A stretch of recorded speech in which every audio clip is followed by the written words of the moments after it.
when we're sitting there going, let's bring everybody back into commission, and people are like, commission's awful, blah, blah, blah. It's like, no, there's nothing wrong with commission. What was wrong was how you were treated. Hi, everyone. I'm Charisse. And I'm David Bosscher. And you're listening to Destroy the Hairdresser, where we teach you to salon differently. By now, our listeners know that we recommend that salons go cashless. And with Aura Salonware, you can now accept only the payments you want.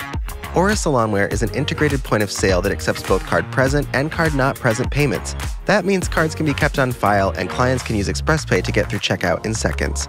We also coach salons to go gratuity-free, and Aura allows you to hide the gratuity line for those using this method of business. With Aura Salonware, you can future-proof your salon with technology. If you are interested in this type of profit maximization, visit aurasalonware.com/DTH to receive special discounts and promos. Color inventory doesn't have to be so painful. There's finally a solution, and that solution is Salon Scale. We have partnered with Salon Scale to make this process more streamlined and simple. The Salon Scale app will keep track of all of your color used down to the last drop, and it'll give you a suggested color order list whenever you need it. No more under-ordering and no more over-ordering. Visit salonscale.com/DTH and use code DTH10 at checkout for 10% off. So I have been teaching this class called DTH Level 1, which... So good. I didn't know it was going to be this good, but it's... I did. I mean, I knew I was going to be this good, but I didn't know the class was going to be this good. But one of the concepts that, you know, when I create a class, I don't create a class maybe like a lot of other people do. I create... From start to finish? I don't do start to finish. I have like bubbles of like ideas, and like I want to talk about those ideas, but it's not like start, middle, end. It's like I have these things I want to talk about. And a lot of my classes end with like, I got to move some of those bubbles to the next one. That's how my brain works. But ooh, you got a bubble brain. I got a bubbly brain. But what's interesting is doing it that way has really led me and the students that are in the class, like the conversations can kind of go other places. That's my favorite part about it. The conversations that it's not just a class where they're coming in and learning, like you're like talking. They're all talking. Yeah, and one of the things that came up really organically, and it's usually, things that come up usually are things I want to talk about and explain, but I don't know when to put them, and then they'll come up and I'm like, okay, now's the time. So we have a concept called lifecycle of a hairdresser, which is one thing. Do you want to say it? No, because I don't want to confuse them. Okay. But today I want to talk about life cycle of the salon industry. And the reason this came up is because first we have to look at the way that capitalism works, right? Capitalism... Which we can't change. We're never going to change. No, I'm not. I'm not going there. How we look at it is you learn something. Forget about the details. You apprentice, college, it doesn't matter. You learn something. You then work under someone. You then rise in the ranks. And then ideally, you own something. And then someone who's learned something comes and works for you. And the cycle of It's fluid. Yeah, like I worked my way up and I own, and then someone else has worked their way up, and then I retire. And it's supposed to be this cycle. And we called it the trickle-down effect. That was what everyone thought it was supposed to. That's what Americans thought this was supposed to be. We know that like they own a business and they trickle it down to the people that are learning and ranking. Yes. Okay. But that's not what's happening. Worked, obviously. The money keeps going. The people that are owning are holding on to it. The money's going upward, not downward. And I don't mean this in a bad way, but like people aren't dying like they used to. So like we also have more people and generations than we ever have. No one's dying. Yeah. Right. So and who wants to really retire? I think we all there was one generation, the Industrial Revolution. That generation wanted to retire. Why? Manual labor. Who wants to keep doing manual labor?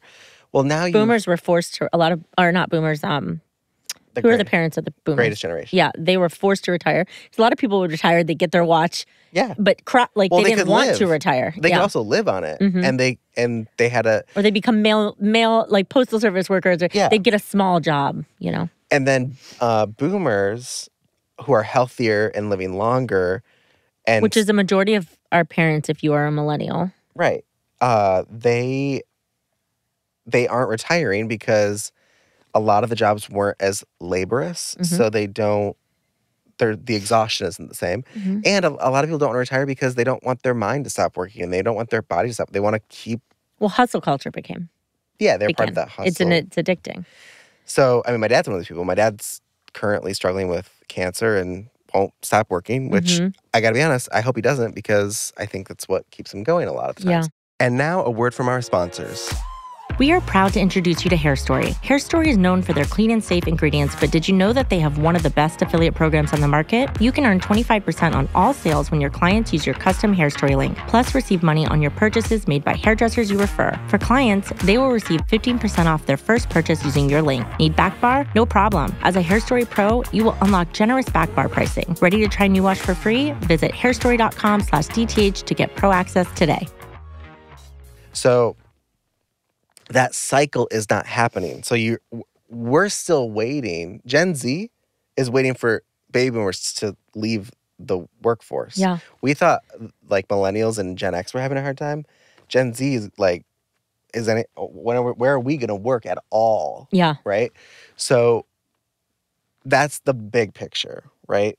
But and again, I know it sounds crass, but when baby boomers, that generation leaves and then Gen X, but because we're living longer and longer and longer, that cycle isn't there. It's just this like constant. It's all going up. It's all going up and it's not going back down.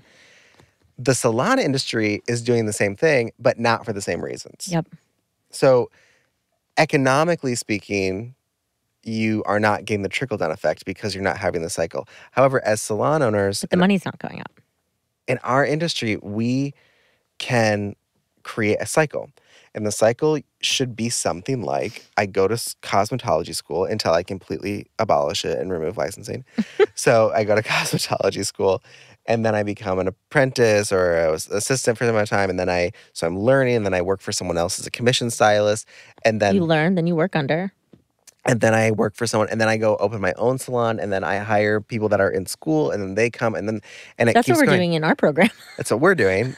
That's why our program works. But that's not what is naturally happening. What's naturally happening is I work for someone else. I hate them. Yeah. And so I'm going to go work for a suite. Yep. So you've bypassed the growth portion. There's no cycle. So we have all these people going to school and they're going out, but nothing's creating a cycle for people to work. Because you're not passing the suite on to another person. No. So it's just stopping. Not only that, salon owners they don't want people to leave. So all these hairdressers don't get to own. Yeah, we have a generation of hairdressers like, oh, I don't want to own a salon because they had such a bad experience. They don't know what it actually means. They worked for someone who was super abusive. Their examples were really bad. So they're not going and creating businesses that then house other people. And this cycle has stopped. And these schools are still pumping out thousands upon thousands upon thousands of hairdressers a day. And here's what's going to happen. They're going to keep pumping people out. People are going to go to suites because they don't want to work for other people. Or they're going to have to. They're going to go to suites because they don't want to work for other people. They're not going to make any money, and they're going to leave the industry. And then we have another problem. Now there's another cycle not happening, right? So at Destroy the Hairdresser, we know that the cycle of our industry is that you go to school, you work for someone else in commission. You learn a craft, you work under someone. And then you go and open a business. But the part that we have really worked on is salon owners have to be okay with when it's time for someone to leave their salon and go open a business and to support that. Invest in them. Yeah, and we don't do that. Because there's too much ego. We try to destroy them. We non-competes. We try to Loyalty, sue them. you left me. Yeah, it's all this horrible I built thing. your career, all this bullshit. So because we've ruined that, the salon industry is looking scary in the future. That's why at Destroy the Hairdresser, we've started to work with suite owners, and we're calling them micro salons because they're now hiring someone until their wealth builds, and then now they're a business owner with someone working under them. It could be one or two people. And now they're going off. Once their wealth builds, then they're opening an actual space where they can have more and more and more. But to break that cycle of what the suite, the rental exodus we did. have to bring people back into the cycle. And I think we're doing a part of this work that other people would never touch. Yeah. Because they probably didn't realize that it was a problem.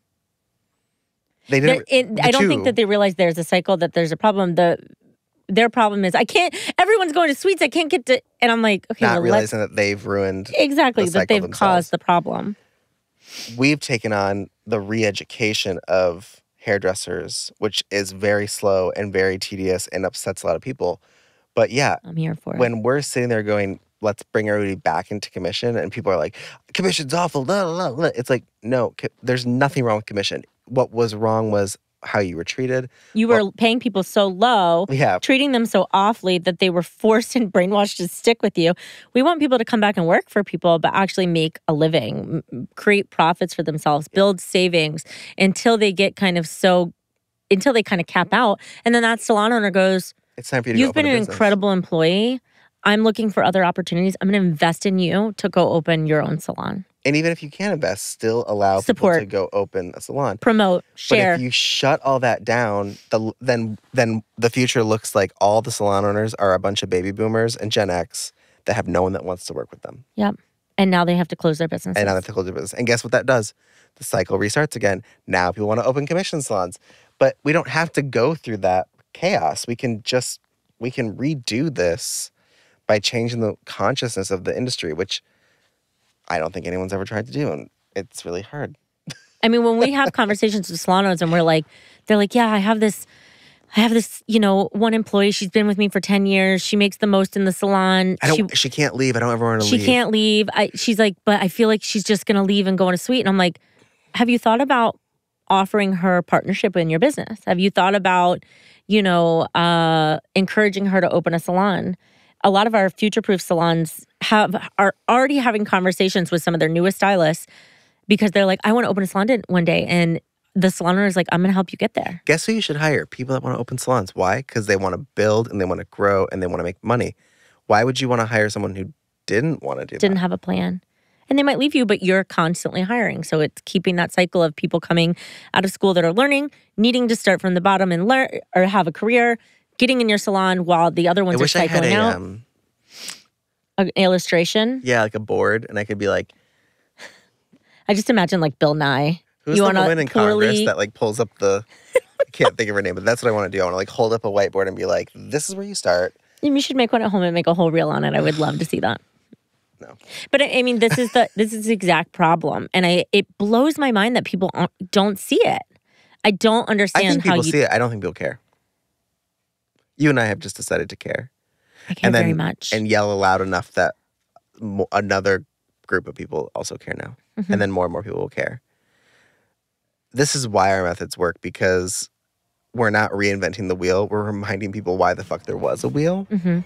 And that we sometimes have to get back on it. Get on. Together. Next time on Destroy the Hairdresser, the podcast. And that's what I want hairdressers to know, that everyone will die if you don't do this. If you don't put the client third and yourself first, everyone's going to die. People are dying. Like, they are literally running themselves into the ground till being sick because they are putting the clients first.